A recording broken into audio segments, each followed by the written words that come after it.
शुरू। देशभक्ति को अपने देश के प्रति प्रेम और वफादारी के द्वारा परिभाषित किया जा सकता है।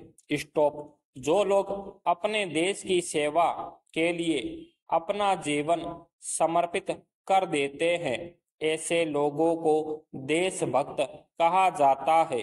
स्टॉप। देशभक्ति की भावना लोगों को एक दूसरे के करीब लाती है। स्टॉप। हमें देश के साथ साथ वहां रहने वाले लोगों के विकास के लिए भी बढ़ावा देना चाहिए। स्टॉप। किसी भी व्यक्ति का देश के प्रति अमूल्य प्रेम और भक्ति देशभक्ति की भावना को परिभाषित करती है। स्टॉप। जो लोग सच्चे देशभक्त होते हैं, वे अपने देश के प्रति और उसके निर्माण के लिए कुछ भी कर सकते हैं। स्टॉप। हमारे देश को हमारी मातृभूमि के रूप में जाना जाता है और हमें अपने देश से वैसे ही प्यार करना चाहिए। स्टॉप। जैसे हम अपनी माँ से करते हैं।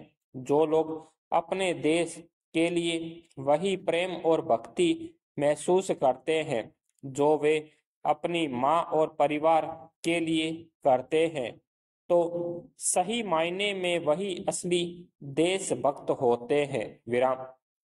देशभक्ति एक गुण है जिसे प्रत्येक व्यक्ति के अंदर होना चाहिए।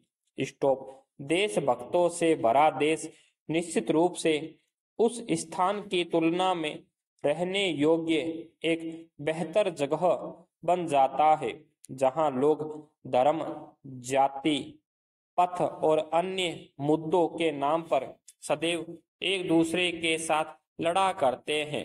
स्टॉप। वह जगह जहां लोगों के पास कम स्वार्थ होंगे, वहां निश्चित रूप से कम संघर्ष होगा तथा उनके अंदर देशभक्ति के गुण विकसित होंगे। विराम। पेरा।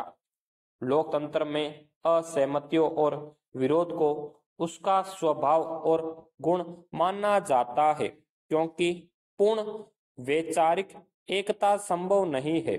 स्टॉप। स्वार्थों का संघर्ष और उनके द्वारा गढ़े गए नारे स्वयं स्वीकार्य नहीं हो सकते। स्टॉप। देशद्रोह, राष्ट्रद्रोह, मातृभूमि, भाषा और धर्म को ही निर्णायक मानना भी इस कोटि में आता है। स्टॉप। एक देश का निर्माण कैसे होता है? लगभग समान विचारधारा और मेल खाती संस्कृति के लोगों के गुटों संघों से ही विभिन्न देशों का निर्माण हुआ। स्टॉप। फिर रोजगार, व्यवसाय आदि की तलाश में भी बहुत से लोगों ने किसी न किसी देश की नागरिकता स्वीकार की। स्टॉप। कोई भी देश अपने यहाँ रहने वाले अपने नागरिकों को व्यवस्था व सुरक्षा प्रदान करता है। स्टॉप। व्यवस्था कायम रखने के निर्मित बनाए गए उसके नियम कानून प्रत्येक नागरिक को मान्य होने ही चाहिए। स्टॉप। व्यवस्था व सुरक्षा पाने की एवज में प्रत्येक नागरिक का यह कर्तव्य हो जाता है कि वह राष्ट्रभक्त हो। स्टॉप। राष्ट्रभक्त यानी राष्ट्र का आदर करने वाला और राष्ट्र को आदर दिलाने वाला। स्टॉप। जीवन शैली और विचारों में लगातार सुधार लाकर एक सामान्य नागरिक यह कर सकता है। स्टॉप। अपने परिष्कार के अलावा यदि वह समाज रूपी खेत में उग आई फालतू की खरपतवार को भी काटता छांटता रहे तो और भी उत्तम। स्टॉप। चूंकि हमारा जीवन कर्म प्रधान है, इसलिए कुछ विशिष्ट बोलना या दिखावटी कृत्य कारण ही वास्तविक देशभक्ति नहीं, अपितु कुछ रचनात्मक और सकारात्मक कार्य करना ही वास्तविक देशभक्ति होगी। विराम। जो नागरिक कानून के दायरे में रहते हुए अपने देश में अच्छाई को जितना अधिक बढ़ाने में लगा है और बुराई का विरोध भी करता है, वह नागरिक उस देश की प्रगति में उतना ही अधिक योगदान कर रहा है वह ही खरा देशभक्त है। Stop para. भारत जैसे लोकतांत्रिक गणराज्य में हर किसी को अपनी आस्तीन पर हमेशा अपनी देशभक्ति पहनने के लिए मजबूर नहीं किया जा सकता है। स्टॉप। सरकारी नीतियों की रचनात्मक आलोचना, विभिन्न राज्यों के हस्तक्षेपों की प्रभावशीलता पर बहस को भी राष्ट्र के प्रति प्रेम की अभिव्यक्ति के रूप में देखा जाना चाहिए और इस बात की चिंता करना कि राष्ट्र कैसे प्रगति कर रहा है भी देशभक्ति का रूप माना जाना चाहिए। स्टॉप। इसका राजद्रोह नहीं कहा जा सकता। स्टॉप। इसका मतलब यह नहीं है कि राजद्रोह पर कानून का कोई समकालीन प्रयोग नहीं है। स्टॉप। सभी कानूनों का दुरुपयोग हो सकता है। विराम। एक तर्क दिया जा सकता है कि राजद्रोह पर कानून यदि सुप्रीम कोर्ट की व्याख्या और निर्देशों के हिसाब से लागू किया जाता है तो यह कानून भारतीय राष्ट्र की अखंडता की रक्षा करता है और उन तत्वों को हतोत्साहित करता है जो सार्वजनिक अवस्था का प्रोत्साहन करते हैं और लोकतांत्रिक तरीके से चुनी गई सरकारों को हटाने का प्रयत्न करते हैं। Stop para. अभी हाल ही में सुप्रीम कोर्ट ने कहा कि देशभक्ति साबित करने के लिए सिनेमाघरों में राष्ट्रगान के समय खड़ा होना जरूरी नहीं है। विराम। सुप्रीम कोर्ट ने यह भी टिप्पणी की कि यदि कोई व्यक्ति राष्ट्रगान के लिए खड़ा नहीं होता है तो ऐसा नहीं माना जा सकता कि वह कम देशभक्त है। विराम।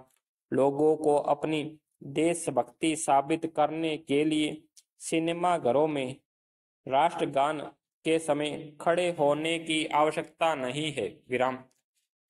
पीठ ने कहा, अपेक्षा करना एक बात है लेकिन इसे अनिवार्य बनाना एकदम अलग बात है। विराम।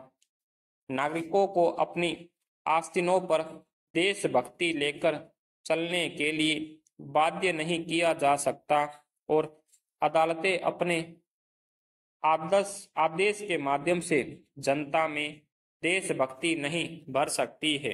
विराम। शीर्ष अदालत ने सभी सिनेमाघरों में फिल्म शुरू होने से पहले राष्ट्रगान बजाने के लिए पिछले साल श्याम नारायण चौकसी द्वारा दायर जनहित याचिका पर सुनवाई के दौरान ये सख्त टिप्पणियां की। विराम। इन टिप्पणियों के विपरीत न्यायमूर्ति दीपक मिश्रा की अध्यक्षता वाली पीठ ने ही पिछले साल 1 दिसंबर को सभी सिनेमाघरों में फिल्म शुरू होने से पहले अनिवार्य रूप से राष्ट्रगान बजाने और दर्शकों को सम्मान में खड़े होने का आदेश दिया था। हम अपने देश के विकास में कितना योगदान देते हैं ये चीज हमारी देशभक्ति साबित करेगी। स्टॉप।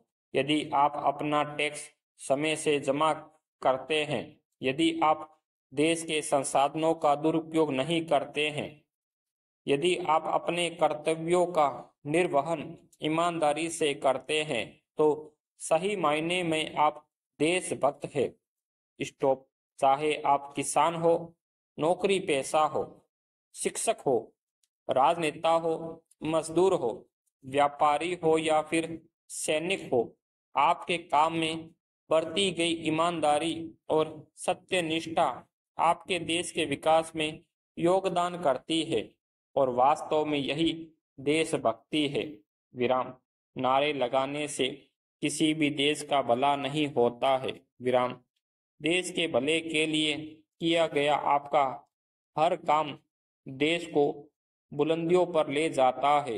ये सही है कि नारे लगाने से देश का भला नहीं होता, लेकिन यदि गौर किया जाए तो मालूम चलेगा कि नारों से भी एक ऊर्जा का संचार होता है जो हमें अपने लक्ष्य की ओर बढ़ने के लिए प्रेरित करता है। विराम।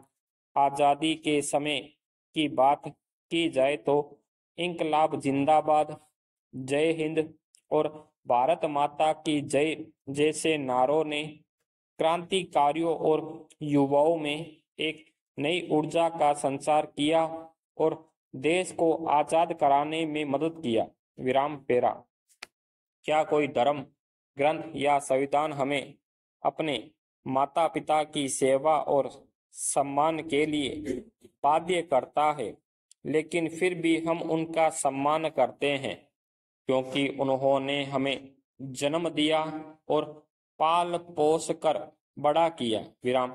ठीक वैसे ही ये देश भी हमारी मातृभूमि है और इसका सम्मान करना हमारा कर्तव्य ही नहीं, हमारा धर्म भी है। स्टॉप।